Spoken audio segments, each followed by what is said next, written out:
អ្នកស្រាប់តែឮសំឡេងគោះទ្វារអូនមកទាំងរងាយំយ៉ែកអ៊ូលណែនក្នុងទ្រូងឆ្លោះគ្នាទៀតហើយមិនទេស្នេហ៍ស្នងទើបនឹកឃើញចង់ក្បែររំនោះម្នាក់នេះរត់មកយំក្បែរឲ្យខ្ញុំលួងលោមអបស្មាបង្ហាញពីភាពកក់ក្តៅចាំជូតទឹកភ្នែកមិនឲ្យបងមកសៅ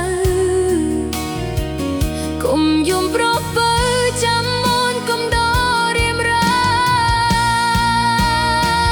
ទូនាទីខ្ញុំត្រឹមជាអ្នកជូតទឹកភ្នែកពេលគេចាយផ្លូវពេលដែលគេ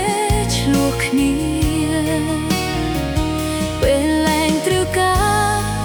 គេវិលទៅរកស្នេហ៍វិញអូនក៏ដើរចេញព្រោះត្រឹមជាអ្នកកំដរធ្វើអស់ស្ទើរស្លាប់បានត្រឹមជាស្រមោលគេលួងបន្តិចក៏ភ្លេចរឿងរ៉ាវកន្លងទុកចោលដើរចេញទុកឲ្យខ្ញុំយំម្ដងយើងមិនសំខាន់សម្រាប់បេះដូងគេឡើយ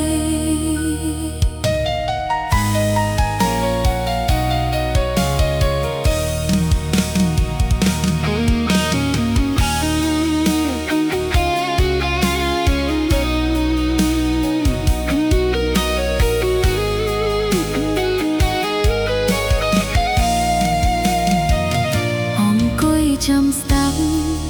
រឿងរ៉ាវអូននឹងគេទាំងចិត្តខ្លួនឯងឈឺស្ទើរធ្លីទ្រូងព្រោះក្តីស្រឡាញ់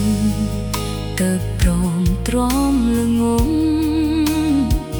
ព្រោះតែមិនចង់ឃ្លាតឆ្ងាយពីមាសមែរត់មកខ្ញុំក្បែរឲ្យខ្ញុំលួងលោមអបស្មាបង្ហាញពីភាពកក់ក្តៅចាំជូតទឹកភ្នែក